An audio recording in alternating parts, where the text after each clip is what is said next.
Hello everyone. अब देखिए आपका पेडागोजी सेक्शन है, उससे रिलेटेड आपका एक टॉपिक है यहाँ पर मोटिवेशन या अभिप्रेरणा जिसे हम कहते हैं हिंदी में।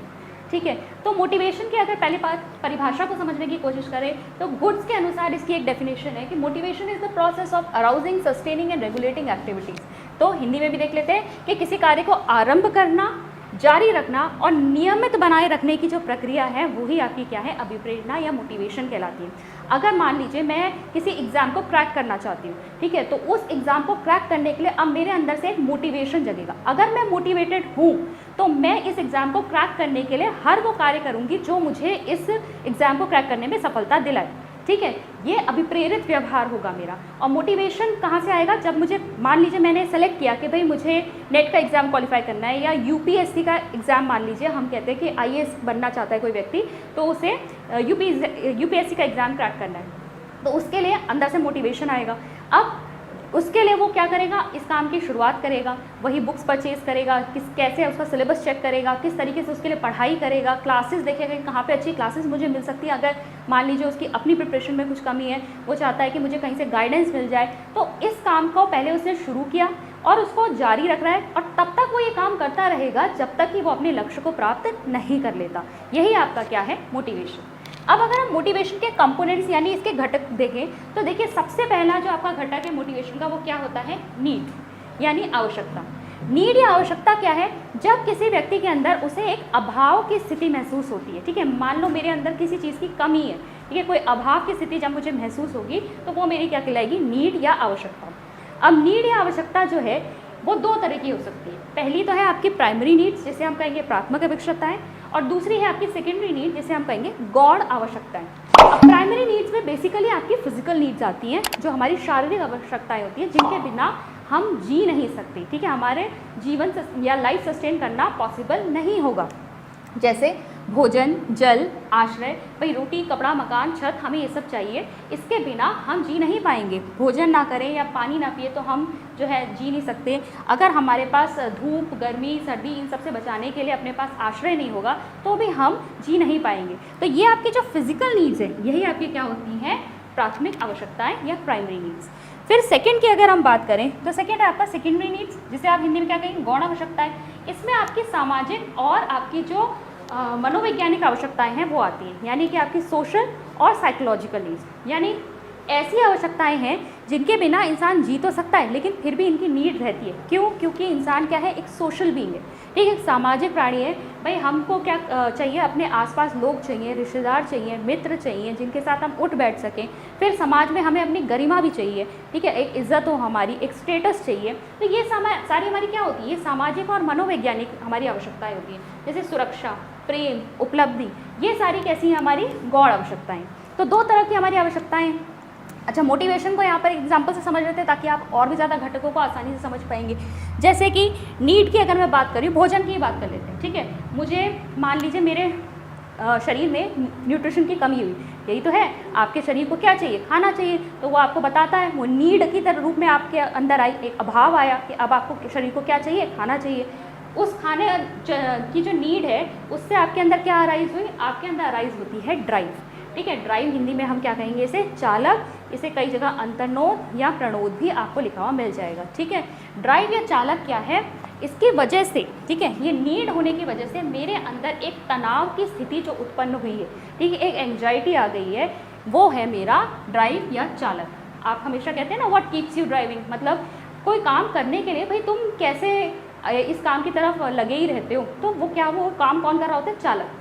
चालक हमें उस काम की तरफ बढ़ा रहा है, ठीक है, वो ड्राइव जो है वो हमें उस काम को करने के लिए क्या कर रही है, बार बार प्रोत्साहित कर रही है। तो ड्राइव या चालक जो है वो क्या है, एक शरीर में तनाव या उद्वेलन की स्थिति जो हमें क्या करती है, हमारे मोटिवेटेड व्यवहार को जन्म देती है। फिर देखिए इंसेंटिव। इंसेंटिव क्या हुआ, इंसेंटिव हुआ जब आप किसी लक्ष्य को प्राप्त करने के लिए, ठीक है, आपका मोटिवेशन है, अब आपको भूख, आपके अंदर नीड क्या अराइज हुई कि आपको खाना चाहिए, आपके अंदर चालक क्या आया, आपको भूख लग रही है। अब वो भूख लगना किससे शांत होगा, आपका लक्ष्य क्या होगा, खाना। ठीक है, जब आप खाना खाना शुरू करेंगे, अगर आपके सामने अच्छा अच्छा पकवान लाया जाएगा, वो थोड़ा जो जब भी आप लक्ष्य की तरफ बढ़ रहे हो तो रास्ते में कुछ भी आपको अगर रिवॉर्ड मिल रहा है, ठीक है, वो आपके लिए किसका काम करता है, प्रोत्साहन का काम करता है। ठीक है, जैसे खाने की बात कर लेगा, मेन कोर्स आने से पहले आप कहते हैं थोड़ा स्टार्टर ले लो, प्रोत्साहन का काम करता है, थोड़ी देर भाई भूख आपकी क्या होगी, आपको अभी पूरा खाना खाना है लेकिन आप थोड़ा सा उसको शांत करेंगे। फिर ये है इंसेंटिव या प्रोत्साहन।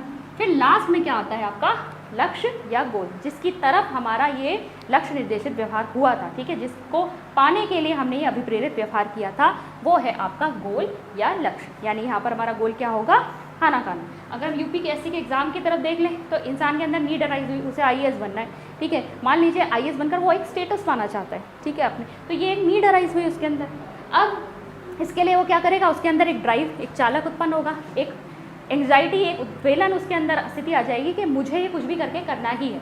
वो उसको क्या रखेगी, उस मार्ग पर आगे बढ़ाती रहेगी, ठीक है। उस मार्ग पर चलते हुए इंसेंटिव के रूप में उसे क्या मिल रहा है, भाई वो लगातार प्रिपरेशन कर रहा है, लगातार क्लासेस अटेंड कर रहा है, वहाँ पर हो सकता है कोचिंग में बीच बीच में टेस्ट लिए जाते हो, उन टेस्ट में जब उसके अच्छे मार्क्स आ रहे हैं, मान लो मॉक इंटरव्यूज़ देते हैं, मॉक टेस्ट देते हैं, उसमें अच्छे मार्क्स आ रहे हैं, वो उसके लिए किसका काम करता है, प्रोत्साहन का काम करता है कि हाँ मैं सही मार्ग पर चल रहा हूँ। और अंत में जब वो आईएएस एग्जाम क्रैक कर लेगा तो वो क्या हो जाएगा उसका, वो अपने लक्ष्य को प्राप्त कर लेगा, ठीक है। तो ये आपके घटक हैं मोटिवेशन के या फिर प्रेरणा के। अब आप देखेंगे मोटिवेशनल साइकिल यानी प्रेरणा चक्र क्या होता है। देखिए प्रेरणा चक्र में ये आपका, वैसे तो आप इसी में इसको समझ सकते हैं पर ये थोड़ा डिटेल है, गलत कोई नहीं है, बस ये आपका सिंपल में है, ये थोड़ा डिटेल है। अब ये देखिए इसको यहाँ पे समझ लीजिए। सबसे पहले हमारे अंदर क्या अराइज होती है, कोई नीड, कोई आवश्यकता, कोई कमी हमें अपने अंदर महसूस होती है। फिर उस नीड से क्या अराइज होता है, ड्राइव, यानी कि एक चालक उत्पन्न होता है, एक उद्वेलन की स्थिति, ठीक है, एक तनाव की स्थिति।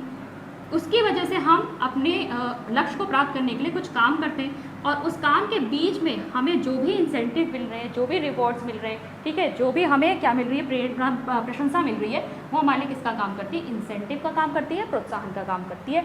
और अंत में हम इस मार्ग पर चलते हुए अपने लक्ष्य को प्राप्त कर लेते हैं, गोल हमारा यहाँ अचीव हो जाता है। लेकिन एक बार हमारा गोल अचीव हो गया, देखिए जीवन भर हम जो भी काम करते रहते हैं वो मोटिवेशन के थ्रू ही है। तो हमने एक लक्ष्य को प्राप्त कर लिया, अब हमारे अंदर कोई दूसरी नीड अराइज हो गई, अब हम फिर से ये साइकिल में चलेंगे। इसी को कहते हैं अभिप्रेरणा चक्र या मोटिवेशनल साइकिल। अगर आप डिटेल वाले को देखेंगे, बस यहाँ पर 2-3 टर्म्स और एक्स्ट्रा लिए हुए हैं। जैसे कि पहले हमारे अंदर नीड अराइज हुई, नीड ने जन्म दिया ड्राइव को, यानी कि एक अंतर्नोद को। इस अंतर्नोद की वजह से, ठीक है, भूख की वजह से हमारे अंदर क्या आई, एक उद्वेलन की स्थिति आ गई, ठीक है। ये इस उद्वेलन को हम कम करने की कोशिश करेंगे, ठीक है। ऊर्जा परिवर्तन भी होते हैं हमारे मोटिवेशन के प्रोसेस में।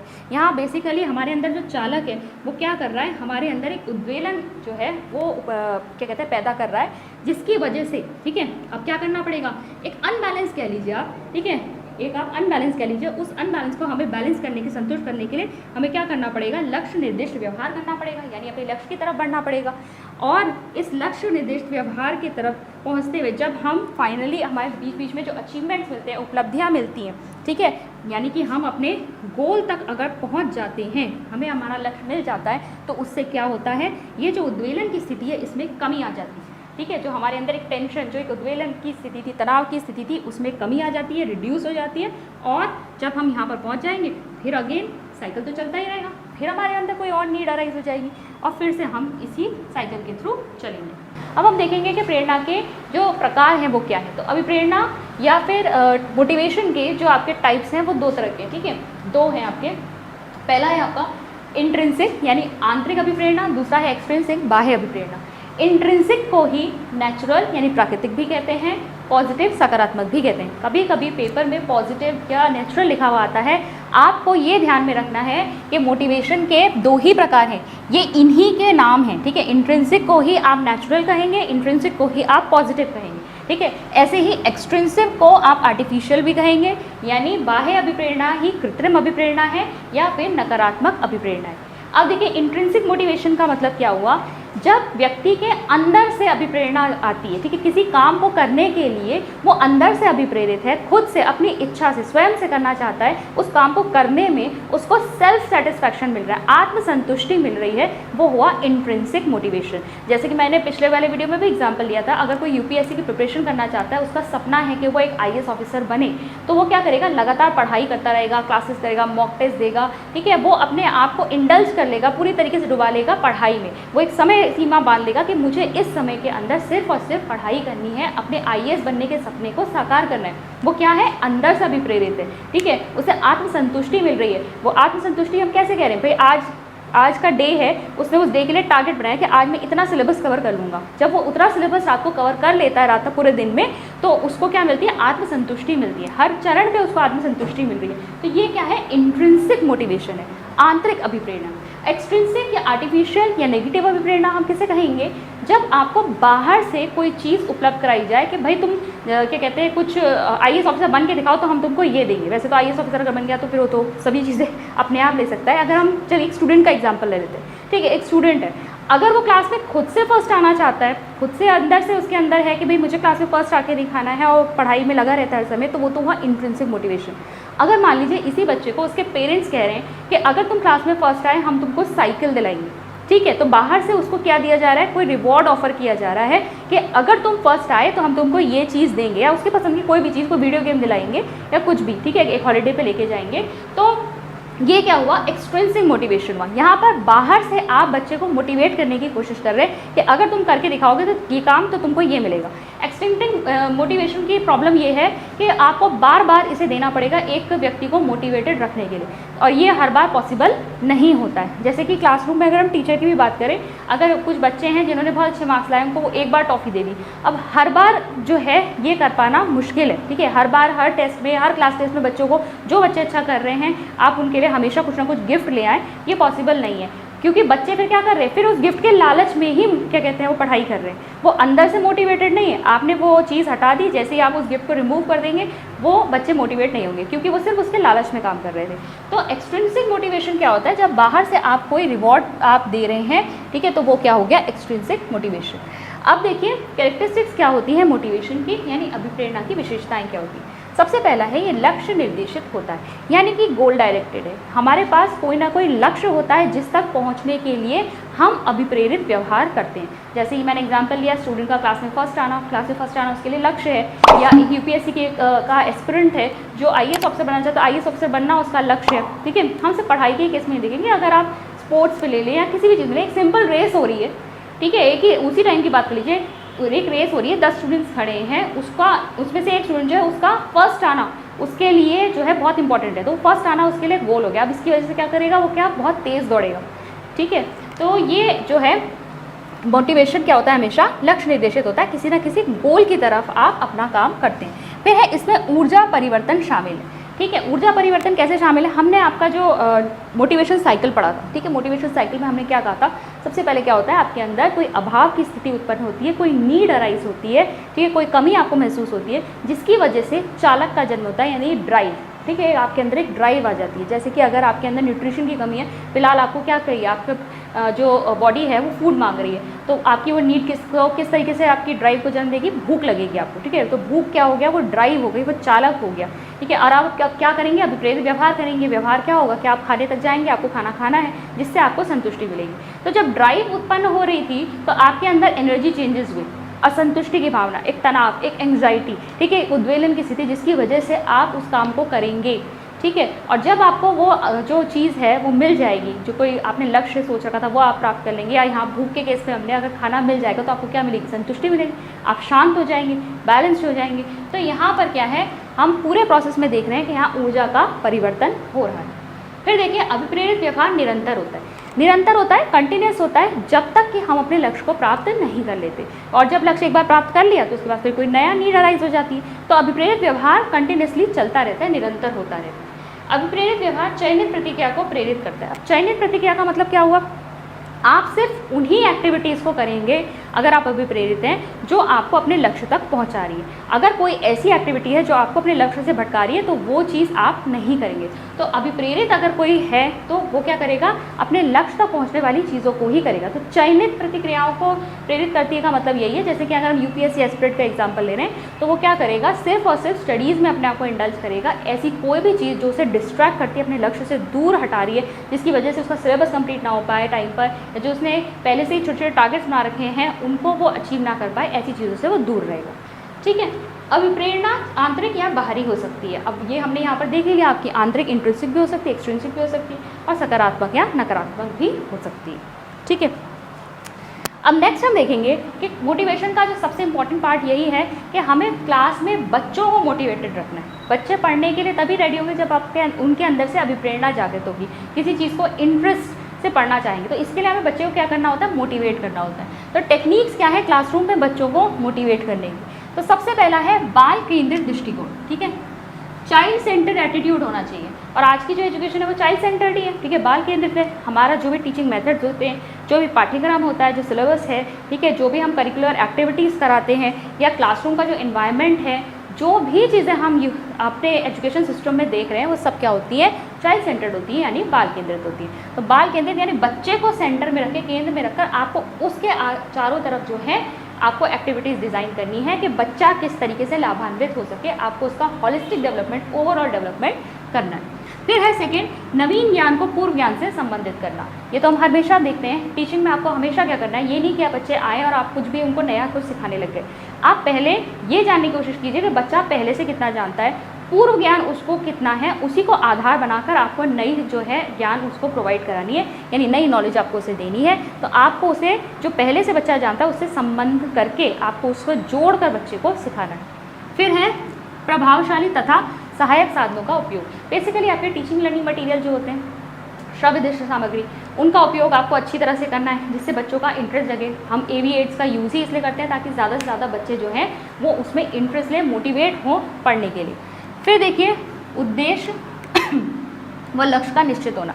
अब देखिए टीचिंग जो होती है पर्पसफुल एक्टिविटी है। हमेशा कुछ भी पढ़ाने से पहले हम ऑब्जेक्टिव्स यानी कि उद्देश्य डिसाइड कर लेते हैं कि हमें बच्चे को जो सिखा रहे हैं हम उसका उद्देश्य क्या है, क्यों सिखा रहे हैं। तो इन उद्देश्यों और लक्ष्यों का जो है ये डेफिनेट होना बहुत ज़रूरी है। हमेशा आप जो भी बच्चे को सिखाने जा रहे हैं उसके लिए पहले आप ऑब्जेक्टिव डिसाइड कर लिए, बच्चे के लिए वो किस तरीके से यूज़फुल है। फिर है परिणाम एवं प्रोन्नति का ज्ञान, यानी जो भी आप बच्चे को जैसे टेस्ट ले रहे हैं या आपने बच्चे से कुछ क्वेश्चंस पूछे तो उसका जो रिजल्ट निकल के आ रहा है, बच्चे ने कितनी प्रोग्रेस करी है, उसका जो आपको इन्फॉर्मेशन है वो बच्चे तक भी प्रोवाइड करानी है। अगर हम कोई टेस्ट देते हैं, आप भी कोई टेस्ट देंगे, जब तक रिजल्ट नहीं आता मन में ये लगा रहता है कि रिजल्ट क्यों नहीं आया, हमने किया कैसा परफॉर्म है, हमें कैसे पता चलेगा। नहीं तो बच्चे का जो मोटिवेशन है वो वहीं से डाउन हो जाता है कि मैं कैसा भी कर लूँ मुझे तो पता चलता ही नहीं है मेरा परिणाम कैसा है। तो यहाँ आपको क्या करना है, बच्चे को जो भी उसका रिजल्ट आ रहा है, जो भी परिणाम है, जैसी उसकी प्रोग्रेस है, उसके बारे में बच्चे को अवगत कराना है, बच्चे को ज्ञान देना है इसका। फिर है शिक्षक का व्यवहार, टीचर का बिहेवियर बहुत इंपॉर्टेंट है। ऐसा नहीं होना चाहिए आपका बिहेवियर कि बच्चे आपसे डरते हैं या फिर बच्चे आपसे कुछ कह नहीं पाते हैं, आपकी लैंग्वेज बहुत ख़राब है, बच्चे आपसे बात ही नहीं करना चाहते हैं, वो आपकी क्लास में फिर इंटरेस्ट नहीं लेंगे, वो मोटिवेटेड नहीं रहेंगे बिल्कुल भी। और वहीं पे अगर कोई टीचर जो है उसका व्यवहार बच्चों के साथ बहुत अच्छा है तो वो कोई भी सिंपल से सिंपल टॉपिक या कॉम्प्लेक्स से कॉम्प्लेक्स टॉपिक पढ़ा रहे होंगे, उनकी क्लास को अटेंड करना बच्चा चाहता है, ठीक है, तो मोटिवेटेड रहता है अगर शिक्षक का व्यवहार अच्छा हो। फिर है प्रशंसा एवं आलोचना, यानी प्रेज़ भी करनी है और क्रिटिसाइज़ भी करना है बच्चे को, ठीक है। अगर बच्चा अच्छा काम कर रहा है तो उसकी प्रशंसा कीजिए, अगर बच्चे ने गलत उत्तर दिया तो उसकी आलोचना। अब आलोचना का मतलब ये भी नहीं है कि पूरी क्लास के सामने बैठ के उसकी बेइज्जती कर रहे हैं, ऐसा नहीं है। आपको उसे बताना है कि कहाँ पर उसने गलत आंसर किया है तो वो किस तरीके से उसको सही कर सकता है। सही तरीके से आपको उसकी मतलब आलोचना करनी है, यानी कि उसे बताना है, अवगत कराना है कि कहाँ पर वो गलत है, ठीक है, किस तरीके से उसका कॉन्सेप्ट सही हो सकता है, उसको सही तरीका भी बताना है। फिर है पुरस्कार एवं दंड। बच्चा अगर अच्छा काम कर रहा है तो उसको रिवॉर्ड दीजिए, बच्चा अगर गलत काम कर रहा है तो उसे दंड दीजिए। दंड का मतलब सिर्फ फिजिकल पनिशमेंट नहीं है, दंड के स्वरूप में आप कुछ भी दे सकते हैं, ठीक है। आपने मान लीजिए उसे एक पीरियड गेम्स नहीं खेलने दिया, वो भी उसके लिए एक दंड ही हो जाएगा, ठीक है। तो यहाँ पर हम पुरस्कार और दंड भी जो है बच्चे को देना है, ताकि बच्चा जो है अगर पुरस्कार मिलता है, अगर कोई काम है उसने अच्छे से किया है, आपने उसके लिए उसको क्या दिया, पुरस्कार दिया, तो बच्चा मोटिवेट हो जाएगा, अगली बार फिर उस काम को करना चाहेगा। और दंड देने में क्या होगा, दंड देने में ये कैसा होगा, बच्चे को नेगेटिव यहाँ पर इम्पैक्ट मिलेगा, बच्चा जो है उस काम को करने से बचेगा। फिर है प्रतियोगिता एवं सहयोग। तो देखिए ये बहुत इंपॉर्टेंट रोल प्ले करता है आपका मोटिवेशन में। प्रतियोगिता यानी कॉम्पिटिशन, कॉम्पिटिटिव भावना बच्चों के अंदर होनी चाहिए। जब हम बच्चों को एक दूसरे से कॉम्पीट कराते हैं, इससे पे हम पढ़ाई की बात नहीं कर रहे हैं कि हम टेस्ट लें या एग्जाम्स लें, आप पेंटिंग कॉम्पिटिशन्स कराइए, ड्राइंग कॉम्पिटिशन्स कराइए, कैलीग्राफी कॉम्पिटिशन्स कराइए, क्ले मॉडलिंग कराइए, आप साथ में निबंध प्रतियोगिता, डिबेट्स वगैरह होते हैं, ये सब जब हम कराते हैं तो बच्चे जो हैं उनके अंदर प्रतिस्पर्धी भावना आती है जो उनको मोटिवेट करती है आगे बढ़ने के लिए। तो प्रतियोगिता होनी चाहिए। साथ ही साथ जब टीम वर्क होता है, जब बच्चे टीम का हिस्सा बनके जो है काम कर रहे होते हैं, तो बच्चों के अंदर कॉपरेशन यानी सहयोग की भावना भी होनी चाहिए, एक दूसरे की मदद करें, एक दूसरे की हेल्प करें, एक दूसरे को आगे बढ़ाएं। फिर है कक्षा का वातावरण, क्लासरूम का जो एनवायरनमेंट है वो बहुत अच्छा होना चाहिए, जहाँ पे बच्चा जो है सीखने के लिए हमेशा मोटिवेटेड है। तभी आजकल आप देखो छोटे बच्चों की क्लासेस प्ले स्कूल्स में जाओ या नर्सरी पे जाओ तो वहाँ पर क्लासरूम बहुत कलरफुल बनाई जाती हैं, वहाँ पे खिलौने भी रखे होते हैं, ब्लॉक्स रखे होते हैं, और उस पर ही ABCD वगैरह लिखे हुए हैं, जो उनके पास टॉयज़ हैं उनके ऊपर अल्फ़ाबेट्स लिखे हैं, नंबर्स लिखे हैं, बच्चे खेल खेल में ही सीख रहे हैं। क्लासरूम का एनवायरनमेंट जो है ऐसा बनाया जाता है जो बच्चे को सीखने के लिए अभिप्रेरित करे। फिर है उचित दृष्टिकोण का विकास। तो बच्चों का जो एटीट्यूड है वो भी जो है हमें अच्छा डेवलप करना है किसी चीज़ को सीखने के लिए। ये नहीं कि जो हमें पढ़ाया जा रहा है हमारे किसी काम का तो है नहीं, तो हम इसे क्यों पढ़े, बच्चा इसको बिल्कुल डीमोटिवेट हो जाएगा। आपको क्या करना है, बच्चे के अंदर अच्छा व्यू पॉइंट, अच्छा दृष्टिकोण जो है वो आपको जगाना है। फिर है सीखने की उचित स्थिति एवं वातावरण, यानी कि जब आप बच्चे को कोई भी चीज़ सिखा रहे हैं तो आप ये देखिए जो लर्निंग कंडीशन है, जो लर्निंग सिचुएशन है वो उसके लिए अप्रोप्रिएट है या नहीं। ऐसा होता है कई बार हम कोई टॉपिक पढ़ा रहे होते हैं जिसके लिए जो क्लासरूम है वो एप्ट नहीं है। जैसे आप अगर साइंस में कोई लीव्स या किसी पेड़ विशेष के बारे में बता रहे हैं, किसी विशेष पेड़ के बारे में, तो आप उनको पार्क में ले जाइए, आप उन्हें ग्राउंड में ले जाइए जहाँ पर वो पेड़ उपस्थित हो, जिसको वो देख कर अच्छे से सीख सकें। तो उचित यहाँ पर आपको क्या देखना है, आपको सीखने की उचित स्थिति देखनी है कि कहाँ पर कौन सी टॉपिक जो है आप बहुत अच्छे से समझा सकते हैं। आपको लर्निंग एनवायरनमेंट देखना है। फिर है आपका असफलता का भय, इससे आपको बच्चे को मुक्त रखना है। ठीक है, कई बच्चे ऐसे होते हैं डर की वजह से वो आगे नहीं बढ़ते, है ना। क्लासरूम में आपने क्वेश्चंस किए और उन्हें लगता है कि हमने आंसर किया और गलत हो गया तो मैम से डांट पड़ेगी, ये भी एक तरह की असफलता हुई। तो इसकी वजह से वो बच्चे चुप बैठे रह जाते हैं, एक हेजिटेशन होता है उनके अंदर। आपको इस असफलता के भय से बच्चे को मुक्त करना है। ठीक है, बच्चा डरे नहीं अपनी बात को कहने से। जो भी है, गलत है सही आंसर, अगर गलत भी है तो टीचर उसे करेक्ट कर देगा, उसे बताएगा कि कहाँ पे तुम्हारा कॉन्सेप्ट गलत हो रहा है। तो असफलता के भय से बच्चे को मुक्त करना है। फिर है आकांक्षा का स्तर, लेवल ऑफ एस्पिरेशन। बच्चों का लेवल ऑफ एस्पिरेशन जो है बच्चों का सही करना है। ऐसा भी नहीं होना चाहिए कि लेवल ऑफ एस्पिरेशन इतना हाई बना लिया है जितना आपका कैलिबर ही नहीं है, वो बच्चा उतना कर नहीं सकता, लेकिन उसने अपनी सोच जो है इतनी ऊंची रखी हुई है कि नहीं मैं तो ये बनना चाहता हूँ। तो वहाँ भी टीचर को उसे रियलाइज़ कराना पड़ेगा कि भाई तुम्हारा पोटेंशियल ये है, तुम इस चीज़ में जाओ या इस फील्ड में जाओ तो वो तुम ज़्यादा अच्छा कर सकते हो। ठीक है, गाइडेंस का काम तो करते ही ना। और अगर ऐसा भी हो सकता है कुछ बच्चे जो बहुत अच्छा कर सकते हैं किसी विशेष फील्ड में, या किसी क्या कहते हैं उनकी जो नॉलेज है या उनके अंदर जो आप कह सकते हैं क्वालिटीज़ हैं वो बहुत हाई हैं, लेकिन वो उनका लेवल ऑफ एस्पिरेशन ही नहीं है, वो उतना ऊंचा जाना ही नहीं चाहते। तो वहाँ पर भी टीचर को प्रॉपर गाइडेंस देनी पड़ती है कि उनका लेवल ऑफ एस्पिरेशन उनके पोटेंशियल और उनकी क्वालिटीज़ के अकॉर्डिंग हो। फिर है नयापन और नवीनता। तो हमेशा आपके पढ़ाने के तरीके में या फिर आपके जो कॉन्सेप्ट पढ़ाया जा रहा है उसमें हमेशा कुछ ना कुछ नवीन या नयापन होना चाहिए, क्योंकि ओल्ड मेथड से पढ़ते पढ़ते भी बच्चे जो हैं थोड़े से बोर हो जाते हैं। तो जब आप कुछ ना कुछ न्यू उसमें इंट्रोड्यूस करेंगे, सिर्फ ऐसा ही नहीं, मान लीजिए आप कोई टॉपिक ऐसा पढ़ा रहे हैं जहाँ पे आप कहानी के माध्यम से बच्चों को पढ़ाएं, या कोई जैसे इंग्लिश की स्टोरी है या कोई ड्रामा है उसे आप बच्चों को इनैक्ट करवाएं, तो वो भी एक नयापन ही हुआ। तो वहाँ पर आपको क्या करना है, नयापन या नवीनता लेकर आनी, जिससे बच्चा सीखने के लिए मोटिवेटेड रहे। अच्छा, एक जो चीज़ हमने यहाँ देखी कि उद्देश्य और लक्ष्य जो है आपके निश्चित होने चाहिए, निश्चित भी होने चाहिए, और इससे आपको बच्चों को अवगत भी कराना है। बच्चों को भी पता होना चाहिए कि हमारा जो भी हम टॉपिक सीख रहे हैं उसको सीखने का उद्देश्य क्या है, उसको सीखने के लक्ष्य क्या है। ठीक है, तो ये कुछ आपके पॉइंट्स हैं जिसके द्वारा आप क्लासरूम में बच्चों को क्या कर सकते हैं, अभिप्रेरित कर सकते हैं। तो ये था आज का टॉपिक। मैं मिलती हूँ आपसे नेक्स्ट वीडियो में। Thank you.